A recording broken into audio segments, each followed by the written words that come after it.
Hey guys, it's Kevin again. This is gonna be another classic movie for you guys, and this movie I'm gonna be reviewing. I've really wanted to see, ever since I watched, Psycho.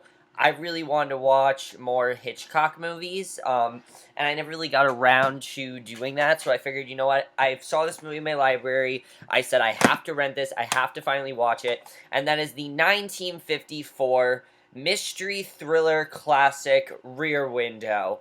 Now, Rear Window is a movie that I've always really wanted to see, probably since it was re-released in theaters. It was re-released a couple of months ago. I was kind of disappointed that I didn't get to see it. And as I said, ever since I saw Psycho, I really wanted to watch more Hitchcock, and I figured I was gonna start with either North by Northwest or The Birds, but I saw this in my library. I'm like, I have to get this.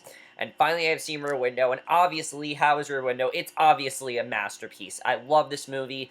It's by far one of the best thrillers of all time. It also might be one of my favorite movies of all time. Honestly, it might just be. And something I love about Alfred Hitchcock right off the bat is that his plots are so simple. Like, the plot of this movie is so simple, but it's so thrilling. And the plot's basically really simple. We focus on this guy, Jeffries. Yeah, very weird name, but whatever. He was in a racetrack accident, which basically left him with a broken leg, and he's now in this wheelchair, basically, and he's really bored. There's like this hot summer heat, and he's confined to just sit in this wheelchair every day, and he's so bored that he looks at his rear window, and basically he always looks at several other apartments. He's done it so much that he's named the people in the apartments. Like, one of their names is Miss Torso, Miss Lonely Heart. You have this composer pianist and everything. And every now and again, his girlfriend Lisa and his home care nurse Stella will come and check on him, and they'll talk and basically try to figure out what's going on, and try to keep him, as entertained as possible. Which, as entertained as possible when you can be, stuck in a wheelchair and kind of just like bedridden. But one day, when he is, observing this rear window, he hears a woman scream, "Don't," and a glass break. And the next thing he knows, he sees that Mr. Thorwald's wife is gone, and he's pretty convinced that he murdered her.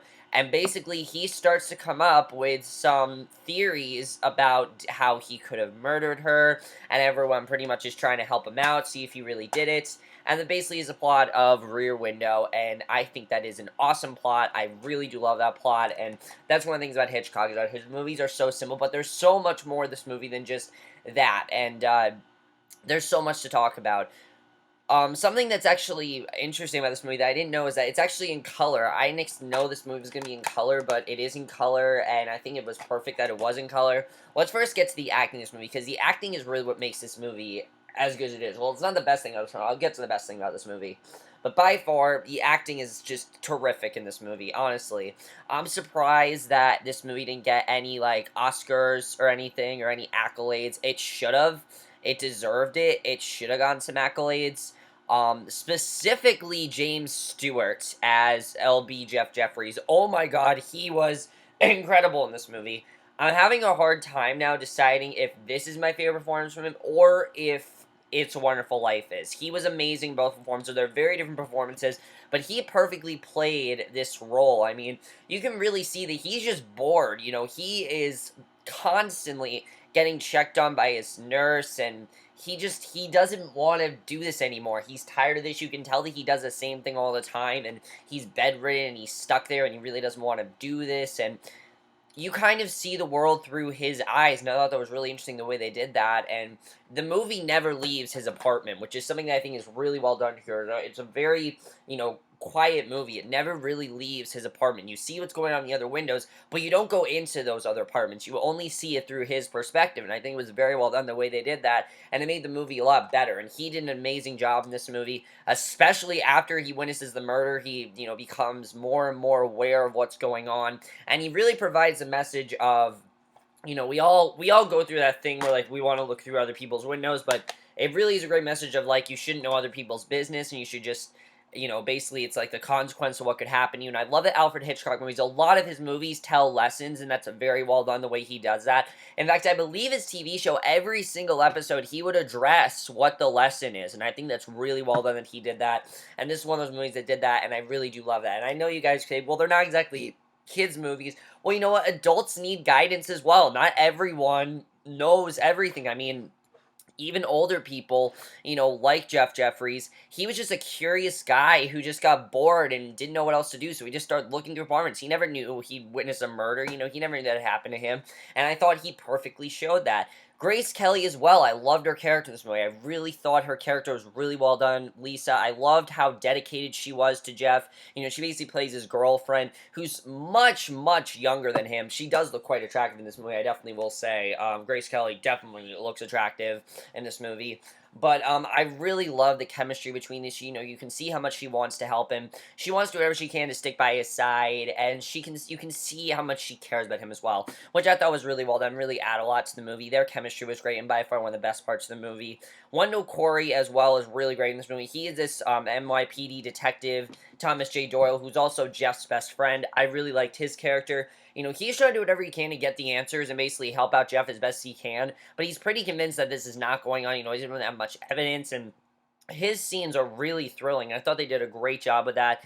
And also Thelma Ritter as Stella, she was really funny at times, but I also really liked her character a lot as well. I thought she did a really great job, and definitely I thought she was really great. So everyone else was really good in the movie. You don't really see a lot of the other people, like Thorwald. You don't actually see a lot of his characters. It's mainly through you basically see it all just through Jeff's eyes, which I thought was very well done. I really did love that. The directing by Alfred Hitchcock is obviously fantastic. Something I love about the way Alfred Hitchcock directs his movies is, again, this is a very quiet movie, and I think he directed that to perfection, honestly. Everything Alfred Hitchcock does was perfect. I mean, he really directed this movie to perfection. This is when Alfred Hitchcock was pretty much, everyone would say, at his prime. I don't know the exact, years that he was at his prime, but this is definitely when he was at his prime. This is when he was putting out, like, Psycho and The Birds and Vertigo, which people say is his best. I mean, this is only my second Alfred Hitchcock movie. Out of what I've seen, though, I personally like this more than Psycho. I'm going to be honest. I like this more than Psycho. I think this movie is better than Psycho. I love Psycho, obviously, but this is a very different movie than Psycho. However, I love this movie more than Psycho. I really do. It's not that Psycho wasn't great. It's just when you watch his other movies, you start to realize that while Psycho is fantastic, he does have some other fantastic movies, and this is definitely one of them, and I definitely really love that. And it might be his best yet, honestly. Again, I've only seen two, but I really feel like this is going to become my favorite. I mean, everything feels real in this movie. Everything. There's nothing that feels superficial. Everything feels like this is a real story. It feels like and the thing is, this is something that could actually happen, and it's very well done when the way he did that. I love that Alfred Hitchcock did that, and also the suspense was perfectly built in this movie. I thought he directed the suspense perfectly, and I'll talk about that when we get to the ending. Something else I thought was very well done was the heat in this movie. You really feel the heat and just uncomfortable-esque of this movie. You really feel like tension's heating up, and he definitely did that very well in this movie. He's a master of suspense for, a reason. I really think this movie shows that perfectly. Alfred Hitchcock did a great job directing, and I can't wait to see more of his movies. Seriously, after this movie, I need to see more Hitchcock, honestly. He has the potential to become one of my favorite directors. I definitely feel like he's already on the road to it, and after this movie, I definitely think he's one of my favorite directors. The screenplay feels so real to this movie. And here's the thing, this is a very slow-paced movie. That's something I love about Alfred Hitchcock, is that his movies are very slow-paced. So the dialogue is actually very interesting, though. In fact, the first, 40 minutes, it doesn't feel like a thriller at all. It just feels like a movie about a man watching people through his window. It's like, and then his girlfriend and nurse come to check on him every so often, and it's just conversations he has. And honestly, the conversations, though, are so interesting, and I really love what the movie had to say about that. The second that he starts doing this, they try to get him to, they try to distract him from it, get him out of it. They know that something bad's going to happen. I love the way they did that in the movie. and just the conversation just felt so real and so interesting, and I absolutely love that. And the twists and turns this movie takes are incredible. Really, it's incredible. And once you get to that, once you see that, the woman was supposedly murdered, the tension just keeps building and building. It doesn't let go. It doesn't it doesn't let go till that final scene, which honestly is very thrilling. It's a fantastic ending, and that was perfect. I love the screenplay of this movie. It's one of the best parts of this movie by far. I absolutely loved it. Cinematography of this movie is actually very important. Obviously, it's very important because it's all through his eyes. And the way that Alfred Hitchcock did the cinematography, I thought was very well done. Most of the movie is just through his perspective. And it's very different cinematography than regular movie cinematography, and it's very well done. What he shows and what he didn't show is actually very important, because something that Alfred Hitchcock always believed in is, you know, hearing is better than seeing. I don't know if that's something that he believed in, but that's something I got with this movie. Definitely is that something this movie does is that you hear a lot more than you see it. You don't actually see it, and hearing it is better than seeing it. And that's something I think is very well done in this movie. You don't know what actually happened. You don't know if this guy is a killer or not, but you're pretty sure, and you're definitely disturbed by his presence. And the way they did that, you know, cinematography is pretty much its own character, and it really represents the suspense and overall just thrill of this movie. Is very well done. I absolutely love that. The score as well, I noticed something about the score, and this is something I love that Alfred Hitchcock does. He only uses the score when he wants to. There are some scenes where I was surprised there was no score, especially towards the last 20 minutes of this movie. Holy shit, I was on the edge of my seat, honestly. Um, the score, that I noticed that Alfred Hitchcock only used the score when needed. He doesn't really use the score a lot, and I was pretty surprised that he does that, but yeah, I guess he only used the score when he really needs to, which is fine, but I was kind of surprised that he didn't use the score as much in this movie, and that's something I think is very well done. Something else that was very well done in this movie was the editing. Now, something to know about Alfred Hitchcock movies, they're extremely slow-paced. The actual murder doesn't happen till about 40 to 40 minutes into this movie. The first, I'd say 30 minutes are just him watching people and you getting an idea of the story. It's something I love about Alfred Hitchcock. He takes time with his movies. He takes time to set up the characters. He takes time to set up the setting. He takes time so you know what's going on, so you're in that world, so you know what you're in for. And then he shocks you with this, and it was so well done. I think he handled that perfectly, honestly. And the way he did the slow pace, it really paid off in the movie, because once you once we do get to the murder, that's when the movie gets crazy, and I thought that was great. That's something that was also very well done. Also, you'll notice that the score is very calm to this movie. It's not a very intense score. In fact, if you go on the DVD, I was like, wow, the score is surprisingly very calm. It's supposed to show, like, a quiet city life. That's really what it's supposed to show. And I think they did that very well, definitely, because the movie is very calm till he witnesses this murder, and that's really when everything just goes awire for him, and I thought that was honestly perfect the way they handled it. And also, as I said, the last 20 minutes, the thrills and the suspense were just handled perfectly, especially towards the last 20 minutes of this movie. The third half, that has to be some of the most intense stuff I have seen in such a long time. My heart was literally it was like beating out of my chest. I did not know what was gonna happen. I did not know, I did not know what was gonna happen. I don't know what the fate of the characters would be, and that's something I thought was perfectly handled. Also, never, ever, ever remake this movie. This is not a movie to remake. If anyone ever even thinks about remaking this movie, I'm gonna be severely pissed. This is never a movie to remake. It's not a movie that should ever be remade. Never remake a single Hitchcock movie. I mean, we all know how that Psycho remake turned out. Michael Bay is planning on doing a remake of The Birds. The Birds! This is what we come to, ladies and gentlemen. Michael Bay wants to remake an iconic classic, which I'm probably going to watch that movie.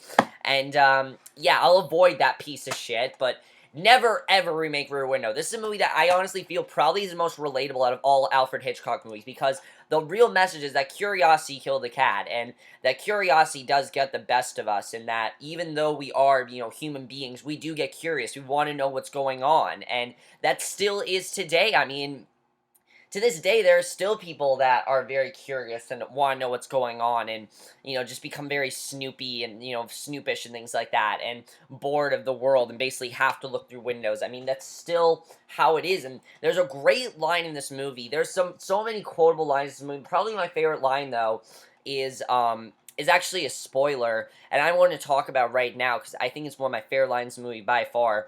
But basically, something happens to a character in the movie. Well, not really a character, but something happens, and there's this great line all about neighbors, and like they like each other, they speak to each other, but they don't care if anybody lives or dies. It's true, honestly, it is. I mean, if you have neighbors, yeah, you care about them, but you don't have this really deep connection to them. I thought that was an amazing line that they had in the movie, and what this movie has to say about neighbors and just snooping and boredom is so well done. It's something that I think is a very timeless message. It's something I think is a message that anyone needs to see, and something I think is still very relevant today. Honestly, it's very relevant today. It's a very important message today, and it's a message that I don't really think could be portrayed well today. I really don't, honestly. This is a 1950s kind of message, but it still is relevant today. It's one of those things that, yeah, it's the 1950s, but it's still relevant today. You just couldn't portray it today, because if this was portrayed today, you'd have, like, phones, and they'd be documenting it and things like that. It would take a lot. This movie would be done in, like, 20 minutes if it was today, honestly. This would be, like, a 20-minute movie, and that would be absolutely ridiculous. Honestly, it'd be ridiculous. I think that it's awesome. It's a very risky movie as well, especially for 1954. It's a very risky movie for then, because just the way Alfred Hitchcock did his movies, every single movie he did was risky, and I absolutely love it about his movies, and I think he did a fantastic job with it. I can't wait to see more Hitchcock. Rear Window was an absolute masterpiece. It's by far the third best classic movie I've seen so far. I absolutely love this movie. It's one of my favorite thrillers of all time by far, and I can't wait to watch another Hitchcock movie. Please see Rear Window. It's an absolute masterpiece, and it never lets go to the final scene. You'll be on the edge of your seat, and it'll really make you think twice about looking through your neighbor's windows. And that's basically it for my review of Rear Window. Hope you guys enjoyed it. Let me know what you guys thought of this movie. You have seen it. I absolutely love this movie. And we'll see you guys in my next video, which will be for another classic movie review. And I will see you guys for that. Okay, bye.